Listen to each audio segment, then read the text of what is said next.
The game opens in pale white.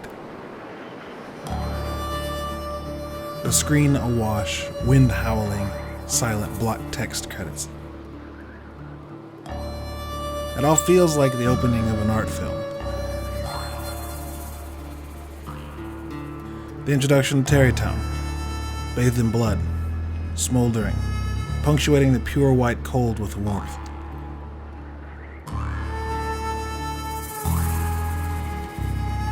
The music swoons with an ominous mixture of Sergio Leone and Akira Kurosawa.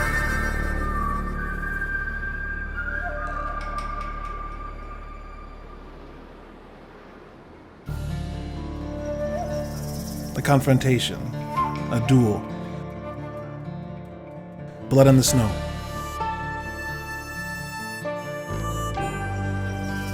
What is this title with such character in the opening moments?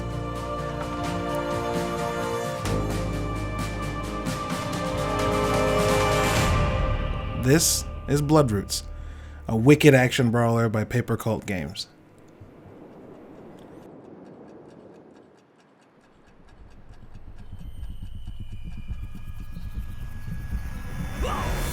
I went into Bloodroots having only watched the trailer once. Watching the trailer before release, I thought I knew exactly what I was getting. Then the game opened and I realized Bloodroots is an indie action game that has far more character than I assumed I was going to get. In style alone, the opening piqued my interest. In execution, I found myself clinging to the rapidity. You take control of Mr. Wolf, an outlaw with a proclivity for violence and mayhem. Betrayed by your old crew, you find yourself on a warpath seeking vengeance. As you progress, and as Bloodroots' story starts to take form, you begin to question what you think you know.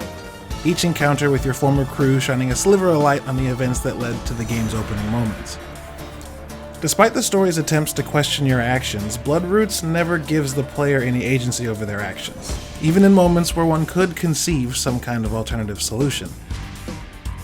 Whereas Katana Zero, for instance, puts a lot of weight on the player's choices and conversation, Bloodroots merely feeds you dialogue and sets you loose. I didn't find that I had much of a problem with this, however, finding a great deal of contentment murdering my way through room after room after room. Bloodroots is built on a simple gameplay loop. Hack, slash, die, repeat. A familiar formula with dozens of iterations. I was a big fan of games like Katana Zero, Hotline Miami, and Ape Out. One-hit kills for everyone, including the player. This formula means you will die. A lot. To counteract this, these games are bleeding fast. Seconds after death, you're hacking away at enemies again. Bloodroots nails this core tenet, a fact I was immensely thankful for. The first few passes of any given room come with your learning deaths. You have to learn where the enemies are, carve out a path that makes the most sense, and then find a way to execute. Finding that path that fits your playstyle can take some time. Bloodroots excels at giving you a multitude of options. Do you go left, right, or down the middle? Your only job is to slay. The method is up to you. But when you get it, when you mesh with the weapon pickups and enemy placement, the end is pure, unadulterated chaos, and boy is it fun. Bloodroots is at its best in these moments. The push and pull of learning weapon placement, finding that best route, and executing is absolutely enrapturing. Giving players the ability to go back to each level later offers up the opportunity to further hone your craft should you desire to. And trust me, you will have a desire to. Bloodroots positively oozes style, from the music to the art direction, from level layouts to the animations. Which reminds me, the final kill in every room is given a specific animation depending on the weapon that you're using. The first time I encountered this felt like finding an Easter egg, and every time following I made sure I had a different weapon equipped to see how they would all play out. Vibe Avenue's score also absolutely rips, and quickly found its way into my music library. Each act of this game ends in a boss fight, as you would imagine, and those boss fights, while certainly tough, never angered me. Boss fights are generally tricky to thread the needle on, but again, Bloodroots leans on its extremely creative design elements to deliver interesting fights that challenge you to use the skills you've developed over the course of the game. This game's level design is great.